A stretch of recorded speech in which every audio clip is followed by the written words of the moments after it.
আজকে কিট্টুর জন্মদিন, তাই সকাল থেকে সেই জন্মদিনেরই আয়োজন চলছে। এদিকে কিট্টু আরে বেলুন ফোলাচ্ছে, আর রান্নাঘরে মা আর মাসি ওর জন্য রান্না করছে।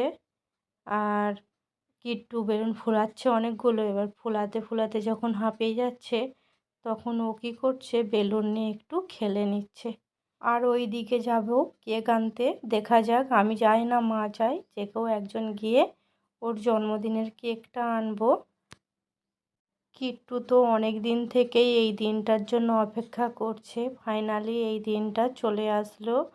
ও শুধু বলতো আমার কবে জন্মদিন, কবে জন্মদিন, আজকে কালকে আমার জন্মদিন আসছে না কেন, এরকম করে সব সময় বায়না করতো।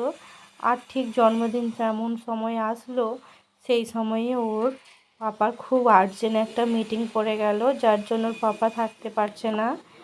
আর দেখতে দেখতে অনেকটাই বেলা হয়ে গেছে, তাই কিট্টুর জন্য স্নানের জলটা রেডি করে নিচ্ছি। প্রত্যেক বছরই ওকে আমি স্নানের জলটা আলাদা রকমভাবে তৈরি করে দিই। এর মধ্যে আছে গঙ্গা জল,